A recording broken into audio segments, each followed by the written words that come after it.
ไปกินอิ่มแล้วก็แง่ง่ายกันจ้าพี่น้องกลับไปทำหน้าที่ใครหน้าที่มันจ้าพี่เนี่ยสิเก่งบ่จนแล้วแซ่บบ่แซ่บก็เบิ่งเอาพี่น้องเบิดไปวาบจ้ากะละมังนึงนะจ้ามาได้แม่ยาเด้อในเรือนในคันทางนะกินมาได้แม่ยาเด้อแม่ยาพักเจ้าเด้อแม่ยาเด้อแต่ละคนสมบูรณ์เป็นพักเอื้อยไปเล่าควนเอื้อยบึ้นแล้วแซ่บแห้งแซ่บไปเลยเห็นบ่สีมือเบาเอื้อเบิ่งไปเบิ่งมาอะไรจะคืออันเนาะสิเจ้าเอาให้หมูพี่น้องวงแตกอีแล้วตุ้ยว่ามูมีแล้วมันก็สร้างเลยมูกันมันแม่ตอนไข่กำลังเคี้ยวเขาไปดีเราได้จ้าเนาะสบายดีเบิดทุกคนจ้าคือเกิดมูมันกินอีมันก็ต้องโคลาซอกเวลาโต๊ดลูกเราจังเล่านี่เลือดล้มสมบูรณ์เลยเนาะใครเต็มต้นกับต้นหอมพี่น้องหอมตายยังจะบักลาเบี้ยให้อันนี้มันเบี้ยให้ฮะพอมันขึ้นเทิงเบื้องนี้น่ะมันเอ็ดไปกินข้าวอยู่เงินเอากับว่าผมเอื้อยบ่จักเนาะจุ๊บแล้วก็ได้กินข้าวกินใจกินแม่ที่เพิ่นบีบพอตะโกนกูหายไปก่อนคิวบ่ยังอ้วนเป็นคนหมู่ตายจูกินข้าวอยู่กระตุ้นปวดว่าซั่นปกติจัง ปกติทั้งนี้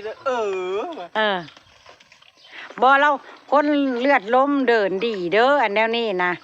แบบว่าเว้าขออนุญาตพี่น้องพายล้มปวดแนวนี้นะดีได้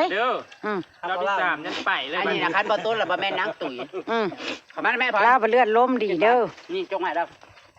มือที่ต้องเธอต้นเด้อปกติต้นมันละเสื้อบ่ปกติวันละครั้งยังไม่เกิน2ท่านน่ะยาโอ้ยแม่วันน่ะจับแล้วคอยถือถ้วยหน่อยเมื่อกี้นี่ไม่ใช่เพิ่นเตียงเจ้ามันลงข้างเดียว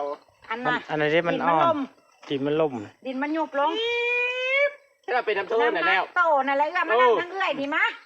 เป็นนังหุ่นเดี๋ยวมานั่งพี่มันลงอีกบ่มันลงโลดมันจะได้คอนเทนต์ยุ่งโยกลงหอมลงบาดาลมันลงจะให้ย้ำสลัดเบิดก่อนได้จะได้มันสิมาโกคอยนี่แล้วนี่ก็มันลงบ่มันลงไปแล้วก็ต้นน้ำลง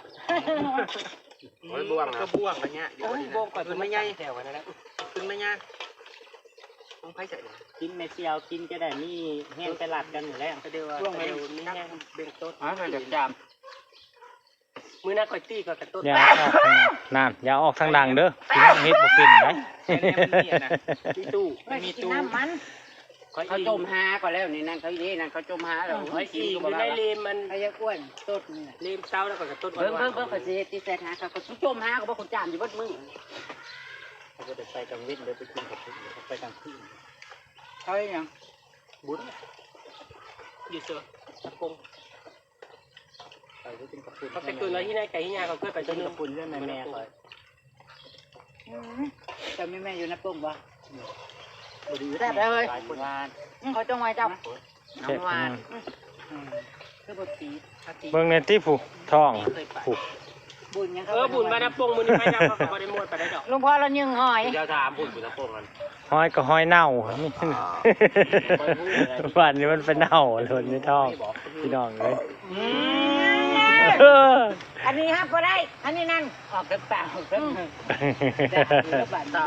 สูเอาอีนี่ไปโพดสูมันมาได้ตั้งใจออกนะมันนูนอยู่ในเทิงเนี่ยมันดีนขึ้นมากดังโลดโมเมนต์มาตัวไหนช็อกตายแล้วโมได้แนวมันแนวนั้นเอาเฮ้ยกินนอนกันกันเฮ้ยไปเพิ่งเนี่ยแล้วเมื่อลูกสาวจะนั่นเป็นยังนอนเนี่ยนั่นนะเฮ้ยผู้ชายจังนอนเนี่ยนะแต่ไปหามึง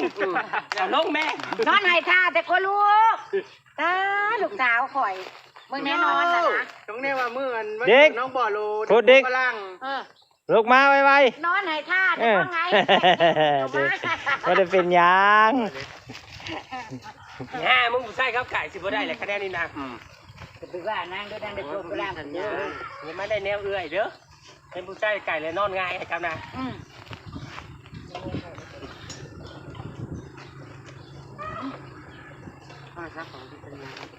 แต่วันนี้ร่างกันมากเลยมากกว่าตรงนั้นไปมากจะดูครึ่งกะละมังสิเบิร์ดละจ้ะ จะได้เลย เสียดายมันพักมันมีแต่พักอย่างเดียวเนาะบได้ปีที่ยำมันได้หลายพักร่วมมิดเนี่ยมันก็เลยแบบหวานกรอบเข้าไป มันบ่มีหอมปลอมมันบ่ได้ความหอมก็หอมปลอม ขึ้นช่ายน้ำเนาะฮัลโหล ถึงไข่ ฮัลโหลฮัลโหลยาต้มชูบ่ได้ยินเด้โอ้ยกอกชูน่ะว่าพื้นกูบ่จักกูจามซิวๆอยู่เป็นรูปๆติดนะกอก อันนี้มาลงแม่มาแล้วแล้วนี่ หากว่ามันไฟว่ามันไฟดับเฮ้ย เขาบ่ได้ไปแล้วแต่ เสียงบ่มี